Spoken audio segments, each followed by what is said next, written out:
안녕하세요. 다들 좋은 하루 보내고 계신가요? 자, 오늘은 투자의 거물이자 헤지펀드의 킹이라고 불리는 스티브 코엔이 최근에 2조 원 이상 들여서 매수한 5개 주식에 대해서 알아보도록 하겠습니다. 자, 스티브 코엔 같은 경우에는 여기 보시듯이 자산이 23 빌리언 정도가 되는 빌리어너이고 Point72 Asset Management의 수장이자 40조 원 이상을 굴리는 헤지펀드입니다. 그리고 뉴욕 매치를 사들인 구단주이기도 한데요. 아마 스티브 코엔이라는 이름을 들어보지 못하셨더라도 투자를 조금 하신 분들은 헤지펀드의 킹이라고 불리는 사람이 있다는 것 정도는 아마 들으셨을 거라고 생각을 합니다. 자, 오늘 영상에서 나눠드리는 5개의 주식은 이분께서 매수한 주식이지만 이분께서 항상 맞는 것은 아니기 때문에 오늘 영상에서 나누는 5개의 주식에 대해 관심이 생긴다면 반드시 리서치를 한 다음에 투자 계획을 하시기 바라겠습니다. 자, 여기 보시면 이게 최근에 발표된 스티븐 코엔의 13회 포트폴리오인데요. 최근에 가장 크게 매수한 5개 주식을 한번 보도록 하겠습니다. 자, 그러면 첫 번째 주식부터 한번 보도록 하겠는데요. 5번째로 크게 매수한 주식은 여기 보시듯이 T-Mobile, 티cker 심볼 TMUS이고요. 평균 단가가 대략 238.82불로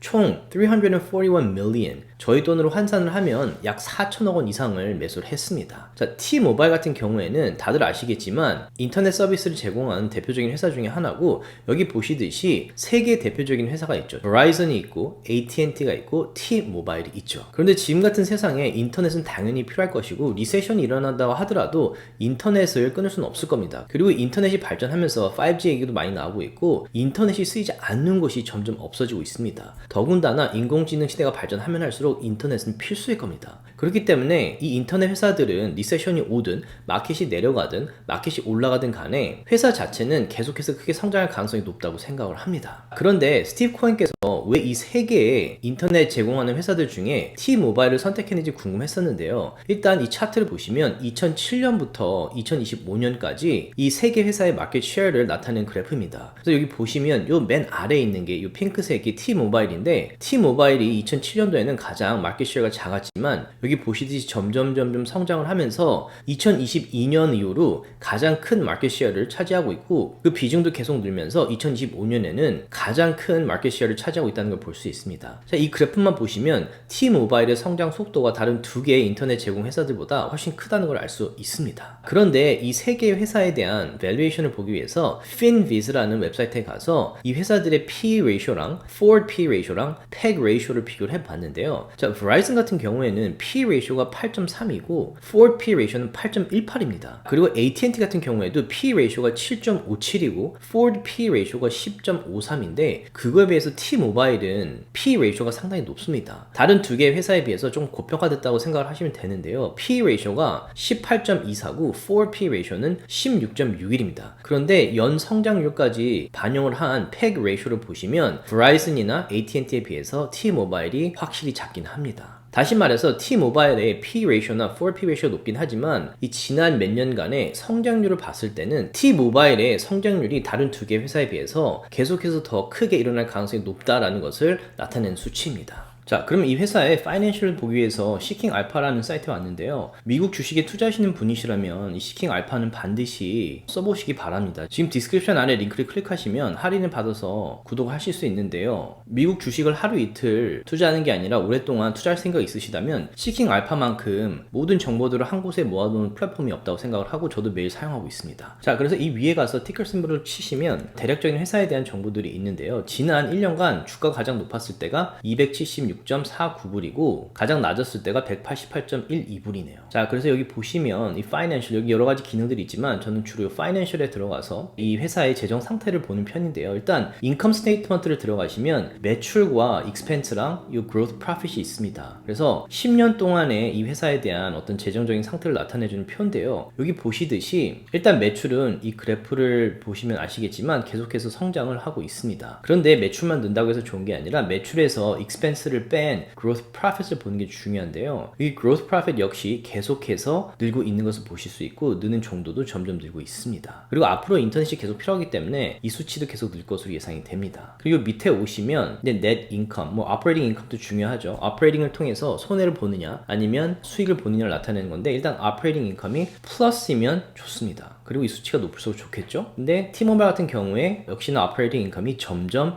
계속해서 크게 늘고 있습니다. 자, 그리고 밑에 보시면 이제 순수익인데 어떤 회사든 순수익이 중요하겠죠. 순수익이 계속해서 크게 늘고 있는 것을 보실 수 있습니다. 그 다음에 밸런스 시트인데요. 자산과 빚을 좀 봐야겠죠. 회사가 자산보다 빚이 많다면 좀 불안할 수 있기 때문에 이걸 항상 확인을 하는데요. 여기 보시면 이 토탈 애셋이 있습니다. 토탈 애셋도 보시면 계속해서 늘고 있고, 더 중요한 거는 계속해서 늘고 있어도 빚도 는다면 문제가 되겠죠. 그래서 토탈 애셋과 여기 보시면 토탈 라이빌리티를 저는 비교를 하는데요. 여기 보시면 토탈 애셋이 토탈 라이빌리티보다 훨씬 많죠. 그래서 일단은 안정적으로 보이고, 그 다음에 마지막으로 제가 중요하게 보는 게 캐시플로우입니다. 어떤 회사든 간에 순수익이 나는 게 중요하고, 또 하나 중요한 게 캐시플로우가 계속해서 느는지 보는 게 중요합니다. 순수익은 느는데 캐시플로우가 계속 마이너스라면 이 회사가 뭐 향후 어떻게 될지는 좀 지켜봐야겠죠. 근데 캐시플로우를 보시면 캐시플로우도 세 가지가 있습니다. 근데 그 세 가지 중에 가장 중요한 게 캐시플로우 from operation이죠. 자, 회사가 실제 제품이나 서비스를 제공해서 발생하는 캐시플로우입니다. 그래서 여기 보시면 10년간 캐시플로우 역시 계속해서 늘고 있는 것을 보실 수 있죠. 자, 매출도 늘고 있고 순수익도 늘고 있고 자산이 빚보다 훨씬 많고, 여기 보시면 캐시플로우도 계속해서 늘고 있는 회사입니다. 자, 그럼 차트를 한번 볼게요. 자, 그럼 차트를 한번 보겠습니다. 이 트레이딩 뷰라는 사이트인데 제가 매일매일 한 200~300개 되는 주식들을 이 차트를 통해서 분석을 하고 패션 서비스 멤버분들에게 반등할 가능성이 높은 주식들을 나눠드리고 있는데요. 여기 보시면 T모바일 같은 경우에 가장 높았던 가격 대비 지금 약 30% 주가가 떨어졌습니다. 그래서 아마도 스티븐 코엔은 이게 반등할 가능성이 높다라고 생각을 하시는 것 같은데요. 이 차트만 보시면 일단은 이게 200 SMA 200일간의 평균선이고, 요 빨간색이 50일간의 평균선이고, 요 초록색이 20일간의 평균선, 요 노란 게 9일간의 평균선인데요. 여기 보시면 주가가 떨어지면서 중요한 200 SMA, 50 SMA, 그 다음에 요 두 개 SMA 밑으로 떨어졌기 때문에 하향세가 강한 패턴입니다. 근데 주가는 떨어지면 일자로 떨어지는 게 아니라 반등은 반드시 하죠. 근데 반등을 하는데 보시면 중요한 요 SMA들에서 자꾸 리젝을 당하고 있고, 역시나 올라왔다가 또 리젝을 당하고, 지금 또 많이 떨어졌는데 상승세보다는 하향세가 더 강한 패턴입니다. 그런데 여기 보시면 이 RSI, 주식의 모멘텀을 나타내는 지표인데요. 이 모멘텀은 점점 높아지고 있습니다. 그래서 보통 차트를 보시는 분들은 아시겠지만 주가는 점점 떨어지지만 이 모멘텀이 점점 올라갈 때 다이버스라고 하고, 보통은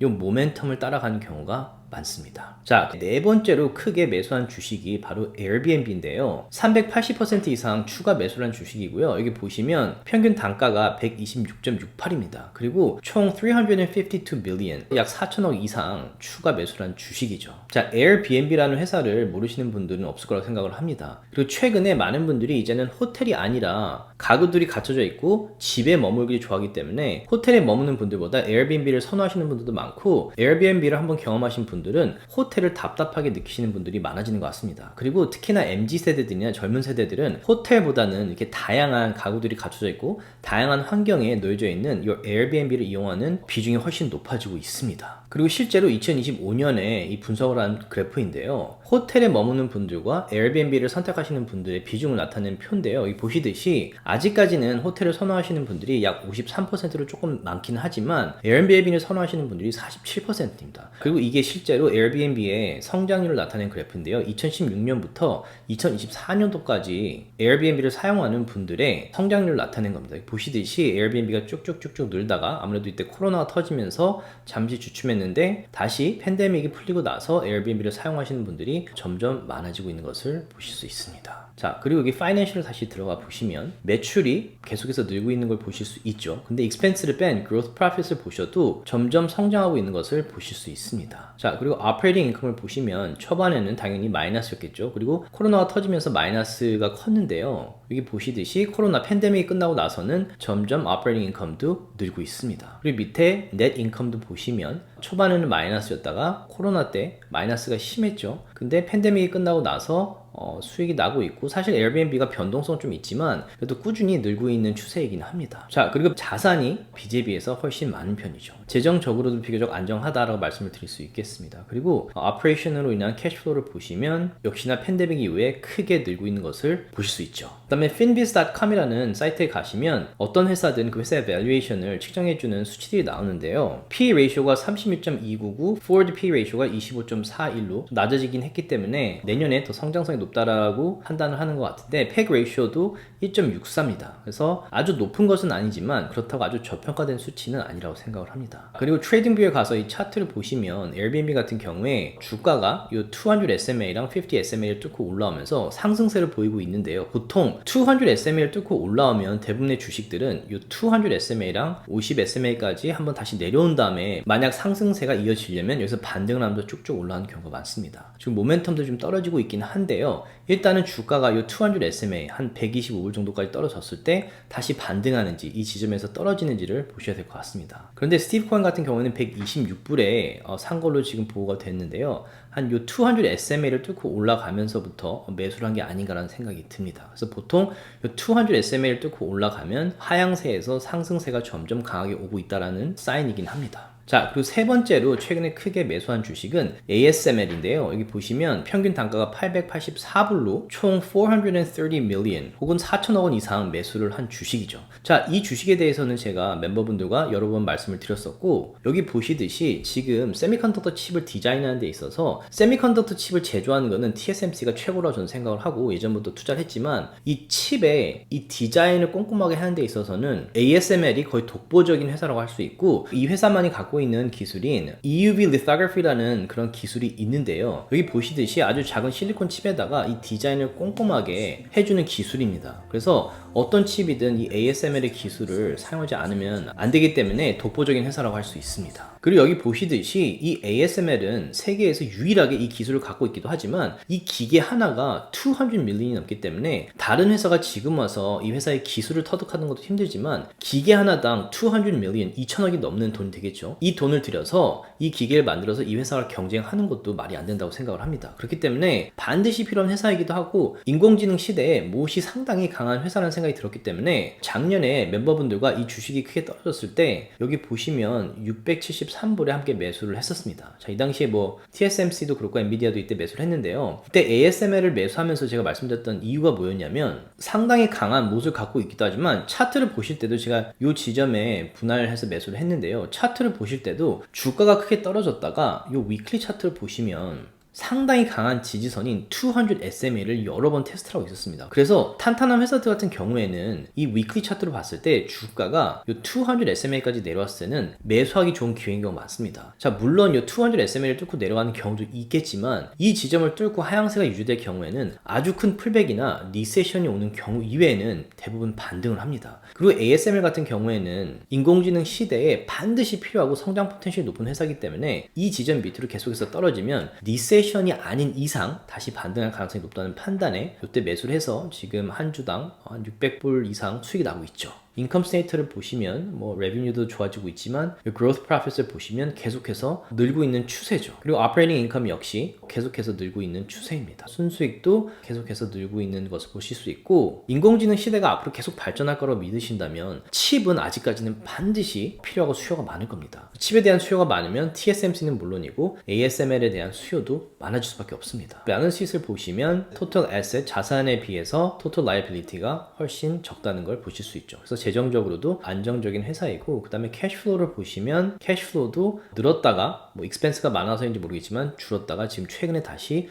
늘고 있는 추세입니다. 그래서 ASML 같은 경우에 저도 상당히 좋은 회사라는 생각이 들고 못이 강한 회사라고 생각을 합니다. 자, 그리고 두 번째로 크게 매수한 주식이 테라다인, 티cker 심볼 TER인데요. 평균 단가가 113불이고 여기 보시면 1370% 이상 추가 매수를 했습니다. 그래서 총 434 million 4천억에서 5천억 이상을 투자를 하고 매수를 한 주식이죠. 자, 테라다인 같은 경우에도 상당히 중요한 회사고 특히나 세미컨덕터 칩에 대한 수요가 많은 시대일수록 이 회사의 매출이 늘 가능성이 높습니다. 자, 테라다인 같은 경우에는 이 세미컨덕터들을 테스트해주는 회사입니다. 자, 물론 이 비즈니스만 있는 건 아니지만 메인 비즈니스는 이 세미컨덕터 칩들이 만들어졌을 때 뭐 속도가 제대로 전달이 되는지 아니면 전력을 효과적으로 이용을 하는지, 그리고 칩 자체가 제대로 펑션을 하는지를 테스팅해주는 그런 서비스를 제공하는 회사고요. 엔비디아나 AMD, 퀄컴, 애플 같은 경우에도 이 회사의 서비스를 이용하고 있죠.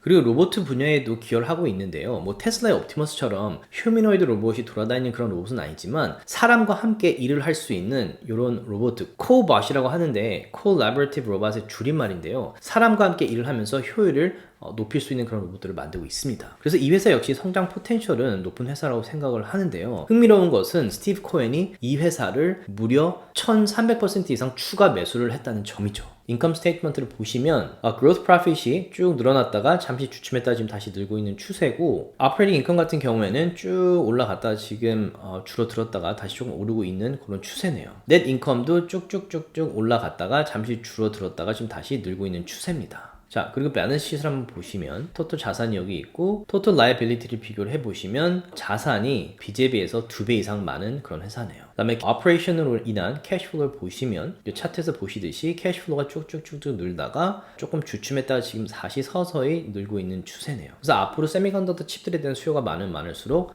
이 수치도 올라가지 않을까라는 생각이 듭니다. 여기 보시면 P 레이쇼가 상당히 높네요. 지금 실제 순수익보다 주가가 상당히 높다라는 것을 나타내고 있고, forward P 레이쇼를 보시면 1년 후를 봤을 때는 지금의 주가 대비 회사의 순수익이 훨씬 늘 거라고 지금 이 수치들이 말해주고 있습니다. 그리고 PEG 레이쇼 같은 경우에도 이 회사의 성장률을 고려했을 때 1.57로 상당히 높은 건 아니지만 그렇다고 상당히 저평가된 건 아니기 때문에 조금 지켜보고 있고, 이 회사의 풀백이 만약에 온다면 조금 흥미로울 수 있겠다는 생각이 드네요. 자, 그리고 마지막으로 스티븐 코엔이 최근에 가장 크게 추가 매수한 주식이 바로 메타입니다. 여기 보시면 평균 단가가 695.25불로 총 450 billion, 거의 5천억 원 이상 매수를 했죠. 그런데 메타 같은 경우에는 다들 아시겠지만 페이스북도 있고 메신저도 있고 인스타그램, 왓츠앱, 그리고 요즘에 스레드도 X랑 거의 경쟁을 하면서 크게 성장을 하고 있죠. 그리고 가상현실에 필요한 오큘러스도 있고, 그리고 원래 월플레이스라는 플랫폼도 시작을 했었는데 2026년에 이 플랫폼은 닫긴 했습니다. 그래서 메타 아래 상당히 성장성이 높은 이런 앱들을 보유하고 있는 회사고, 이 앱들의 성장은 계속 될 것으로 보입니다. 그리고 요즘에는 SNS가 워낙 중요하기 때문에 이런 SNS 플랫폼에서는 메타와 경쟁할 만한 회사가 없다고 생각합니다. 합니다. 거기다가 이 회사의 대표인 마크 같은 경우에 인공지능에 대한 중요성을 알기 때문에 인공지능에 뛰어난 인재들을 고용하는데 상당히 큰 돈을 쓰고 있습니다. 그래서 여기 보시면 이 친구 같은 경우는 지금 24살인데 250 billion, 거의 2,500억에서 3,000억 원을 들여서 이 사람 한 명을 고용을 한 거죠. 거기다가 오픈 AI의 주요 인물들을 리크루트를 하려고 노력을 했는데요. 이분들을 리크루트할 때 보너스로만 100 million, 1000억을 주겠다라고 제안을 하고 있죠. 그래서 마크 저커버그가 인공지능 분야에 상당히 큰 돈을 투자를 해서 인재들을 불러 모으고 있고, 그 이유는 인공지능의 성장 포텐셜을 당연히 알고 이 분야에서 앞서가지 않으면 뒤처질 수밖에 없다는 것을 알기 때문에 이렇게 큰 돈을 투자를 하고 있습니다. 그리고 메타 같은 경우에 분기 실적 발표를 들으시면 이 가상현실 쪽 투자 대비 순수익이 아니라 아직까지는 손해를 보고 있기 때문에 항상 많은 분들이 비판을 하고 있는데요. 사실 가상현실 분야에서는 메타를 아직까지는 따라올 만한 회사가 없다고 생각을 합니다. 그리고 최근에 나온 뉴스인데요. 이 레이벤 스마트 글라스 같은 경우에 지금 미국에서 수요가 상당히 많기 때문에 유럽에 진출하는 것을 딜레이를 한다고 뉴스가 나왔죠. 자, 이거는 가상현실이라기보다는 증강현실인데요. 이 스마트 글라스 같은 경우에도 어떤 분들은 스마트폰을 대체할 가능성이 높다고 말하고 있습니다. 자, 폰을 들고 있기보다는 말을 해서 이게 눈앞에 디스플레이가 된다면 굳이 스마트폰을 이용할 이유가 없어지겠죠. 그래서 이 분야에 대해서도 많은 분들이 기대를 하고 있고, 이 분야에서는 메타가 당연히 앞서가고 있습니다. 자, 그리고 파이낸셜을 들어가 보시면 이 회사는 제가 굳이 설명을 안 해도 너무 탄탄한 회사라는 것은 아시겠지만 이 growth profit을 보시면 이렇게 큰 회사인데도 불구하고 growth profit이 계속해서 늘고 있는 추세입니다. 그리고 앞으로도 늘 수밖에 없다라고 저는 생각을 합니다. 거기다 operating income을 보시면 역시나 늘고 있는 추세고, 그 다음에 net income도 보시면 계속해서 늘고 있습니다. 자, 거기다 밸런스 같은 경우에는 아마 세계에서 가장 좋은 밸런스 를 갖고 있는 회사 중에 하나가 아닐까라는 생각이 드는데,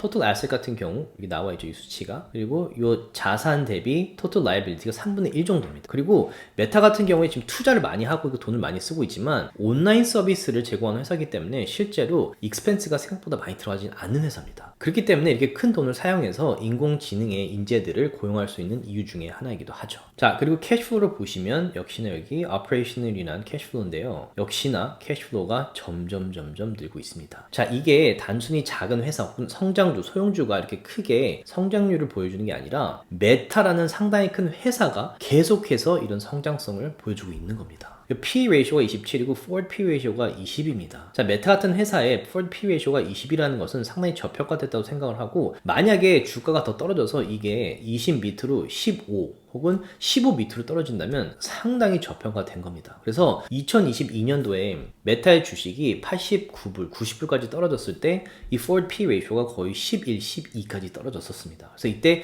많은 분들이 주식을 팔았지만 이렇게 저평가될 때 이런 회사를 매수하는 것이 큰 기회라고 생각을 합니다. 자, 그래서 트레이딩부의 차트를 보시면 메타 같은 경우에 지금 크게 풀백이 왔다가 다시 반등을 하고 200 SMA와 50 SMA가 맞는 접점에서 다시 리젝을 당했습니다. 그런데 다시 200 SMA를 향해 가다가 다시 리젝을 당하고 지금 50 SMA 밑으로 떨어지고 있죠. 그러면서 RSI가 지금 하향세를 보이고 있고 30에 가까워지고 있는데요. 이 볼린저 밴드라는 밴드 밖으로 좀 벗어났기 때문에 조금 떨어졌다가 분명히 반등은 할 겁니다. 하지만 반등했을 때 이 중요한 SMA에서 다시 리젝을 당한다면 메타 같은 경우에도 주가가 조금 더 떨어질 수는 있는데요. 이 주식은 떨어지면 떨어질수록 너무 저평가되는 것이기 때문에 장기적으로 만약에 보신다면 투자하기 좋은 기회가 아닌가라는 생각이 듭니다. 그래서 이런 식으로 주가가 크게 떨어졌을 때 저는 추가 매수를 하면서 이 주식들을 모아가고 있습니다. 그래서 작년에 트럼프의 관세 정책으로 주식시장이 크게 떨어졌을 때 멤버분들과 500불과 480불에 매수를 했고 계속 들고 있다가 최근에 또 떨어지면서 추가 매수를 했습니다. 그래서 들고 있고 메타 같은 경우에는 저 역시 장기적으로 생각을 하신다면 지금보다 시가총액이 훨씬 올라있을 회사라고 생각을 합니다. 자, 그래서 오늘 영상에서는 스티브 코엔이 최근에 2조 원 이상 들여서 매수한 5개 주식을 나눴는데요. 다시 말씀드리지만 이분이 매수했다고 해서 주식이 반드시 올라가는 건 아니기 때문에 이 주식들 중에 관심이 생긴 주식이 있다면 반드시 리서치를 하신 다음에 투자 계획을 세우시기 바랍니다. 그래서 저 같은 경우에 지금 페이턴 서비스 멤버를 통해서 주식시장에 일어나고 있는 중요한 사건들, 이벤트들을 멤버분들에게 매일매일 나눠드리고 있고 주식시장이 열기 전날에 한 200~300개가 넘는 주식들을 이런 식으로 분석을 해드리면서 주가가 크게 반등하거나 혹은 주가가 떨어질 가능성이 높다고 생각되는 그런 지점들을 나누고 있습니다. 그래서 이런 식으로 이 디스코드나 이메일을 통해서 매일매일 이런 중요한 인사이트들을 나눠드리고 있고 제가 눈여겨보고 있는 주식들 어떤 지점에서 매수를 할 것인지 매도를 할 것인지도 나눠드리고 있습니다. 그리고 실제 매도를 했을 경우에는 실시간으로 이런 식으로 얼마의 수익이 났고 어느 지점에서 매도를 했고 왜 매도를 했는지를 나눠드리고 있습니다. 그리고 장기 투자 위주로 주식들을 매수하기도 하지만 단기 투자도 함께 하고 있는데요. 이 표 같은 경우에는 제가 실시간으로 매도하는 것을 나타내는 표입니다. 그리고 100개의 주식씩만 매도를 함께 했을 때의 수익과 손해를 나타내는 표이고요. 지금까지 2023년부터 3년 동안 총 21만 불 이상의 수익이 나고 있습니다. 자, 지금 같은 마켓에 함께 투자하고 싶으신 분들께서는 아래 디스크립션에 페이턴 서비스 링크를 클릭하셔서 준 미팅 때 얼굴 뵙고 인사드렸으면 좋겠습니다.